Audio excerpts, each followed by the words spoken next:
So it's been, I think, like 2 or 3 months since I've made a YouTube video,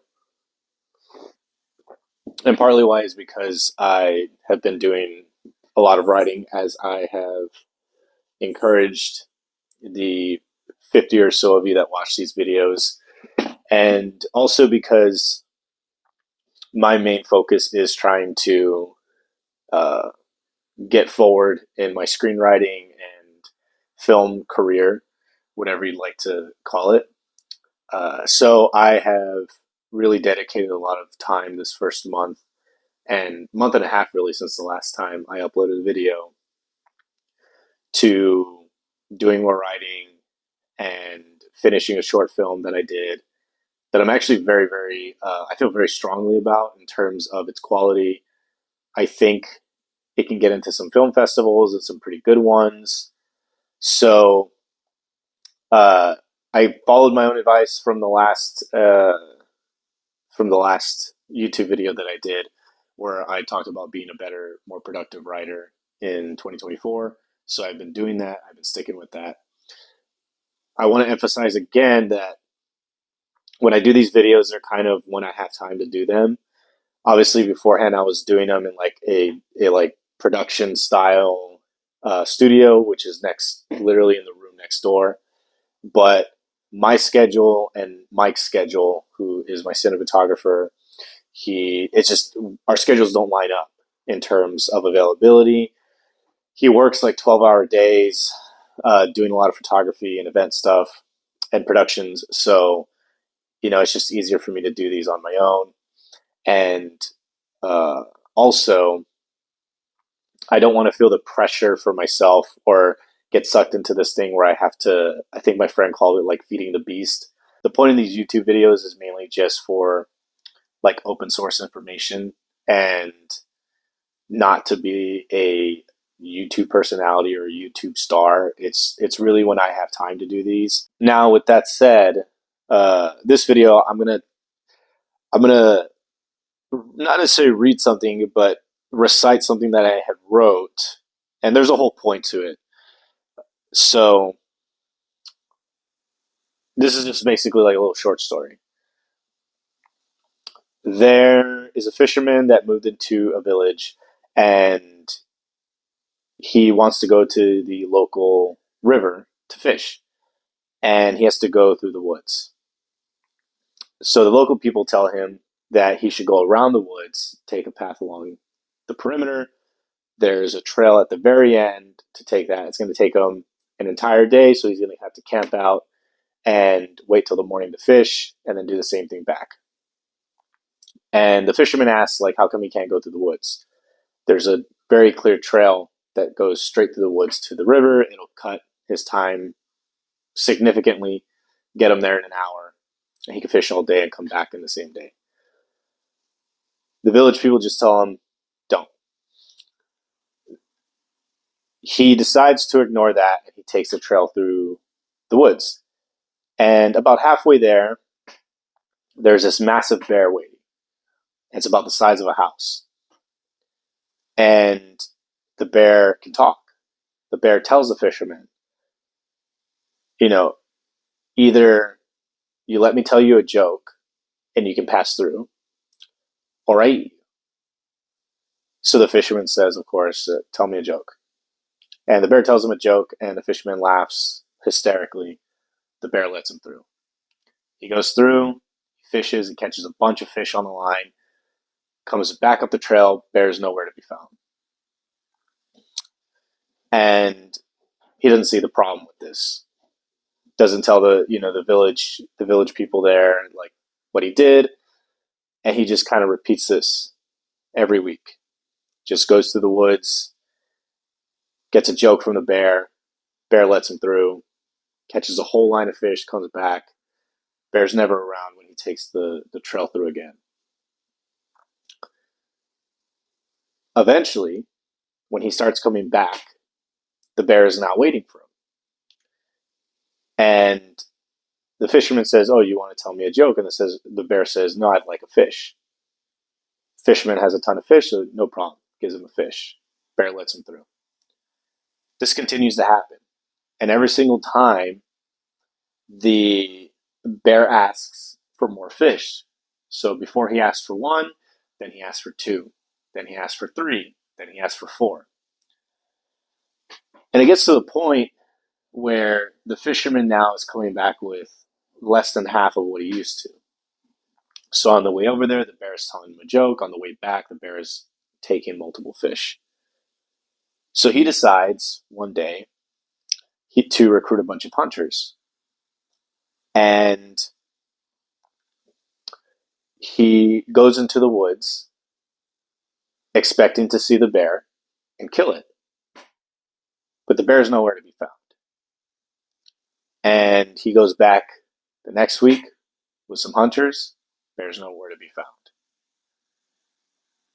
So he decides, okay, this next time I'm just going to go and get some fish and probably not going to be there.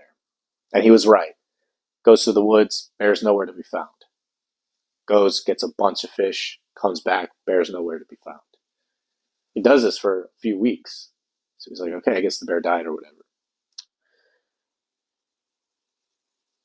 Eventually, one time he's going to the river and the bear is waiting for him.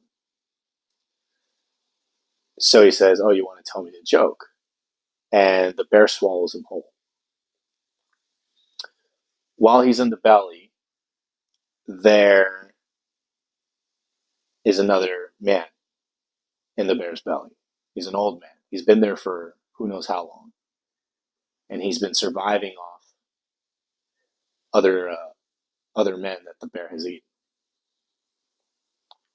The old man looks at the fisherman and he goes, I'm guessing he found out you didn't think his jokes were funny. And the fisherman says something like that. So that's it. So I'm going to, first and foremost, there is a book called The Life and Opinions of Tristram Shandy Gentleman. I've mentioned this book before. It's a book that I studied. It was kind of assigned to me. I picked it out of my senior studies, fiction theory or something, fiction something. I can't remember. It was a long time ago. And we had to pick a book or get assigned a book, and we had to read it, and we had to come up with a 45-minute presentation, and we also had to come up with essentially a thesis on narrative structure. And this book by Lawrence Stern brings up the concept of a cock and bull story. So I think you've heard that phrase where somebody says, oh, it's a bunch of cock and bull, it's a bunch of bullshit. And that's sort of, it doesn't come from him, but he kind of really like amplified its meaning and give it a little bit of definition, so to speak. And the whole point of it is that you essentially just kind of, the punchline is there's no punchline. And it's essentially just an inflated story that's just kind of there to waste people's time.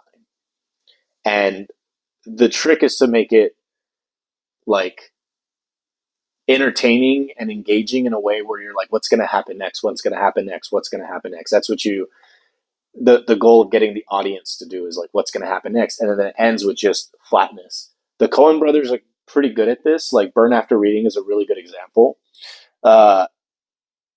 And the book, I'm not giving away any spoilers, but essentially that's kind of what the book is. It's a big joke. The joke is there is no joke. And so there's a few things that I'm trying to make a point here. Is one is from an applicable standpoint of like writing stories. One of the things you can do to help yourself get sort of those engaging stories is writing a cock and bull story, something that doesn't have a punchline, something that there is no joke, there is no payoff, because ultimately what you're doing is you're telling your brain to focus on just saying anything you can to keep the audience's attention as long as possible. You can also kind of mildly relate it to like a filibuster of sorts or a distraction. You think of like in shows or in TV or whatever, somebody's telling another character a story just to distract them, and then there's like no punchline, and the character being distracted is like, okay, that was a waste of time. That's like an example of within a movie or a TV show of a cock and bull story. Now, the thing is, when you kind of practice this, when you take the story that I just recited, for example, really the story's not over. Um, at that point, now it's like, what's the story? The second half of the story, if we're really continuing on and not making this a cock and bull story and making it a full fleshed out narrative, is the fisherman and the old man escaping from the bear's belly. And part of that, probably the fisherman trying to fight for his life or convince the old man not to eat him, because clearly the old man has been eating other guys that have been eaten by the bear. So that's where you can take it. So that's a really good thing. It's a matter of being self-aware as a writer to be like, am I writing focused purely on entertaining because I'm not reaching really an endpoint, which is something that a lot of writers fall into, which I still fall into that to this day. But also it's understanding how much story you need to write to get to your story. Like the real story here is the fisherman and the old man escaping from the bear. Okay, but we had to get through all of that cock and bull to get to it. And that's sort of the thing too, is like good stories are kind of sit at the peak of a mountain of failed stories. Now, the other aspect of this is more ideological and kind of going back to the previous YouTube video I made, which is when it comes to writing in general,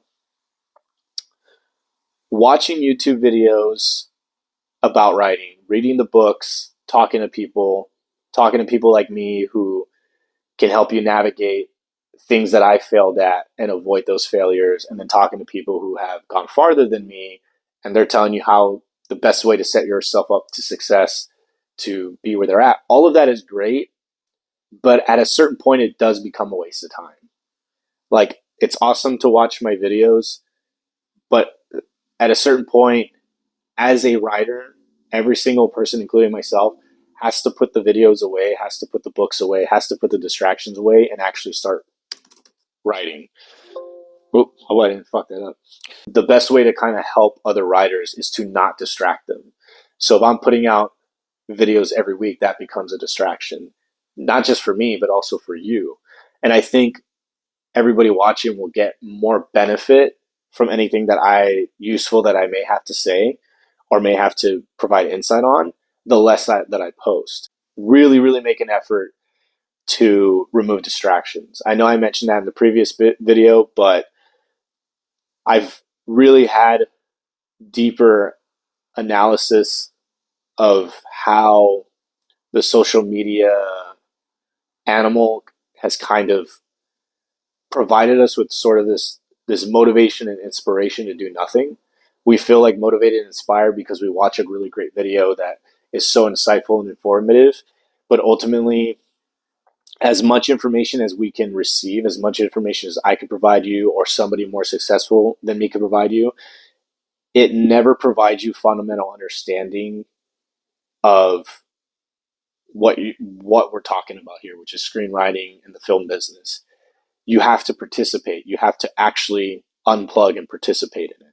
So when I put these videos out, I want everybody to watch them to understand, like, you probably won't get another video for a while, but when you get the video, like, I'm going to try my very best to make it not waste your time, and less is more. And when you see videos that I do and there's something in there, even if it's just one thing that's applicable for you to do your best to go and do it, and to really spend more time acting out the the the practice of writing than to absorb information about it, because at a certain point it just all becomes repetitive.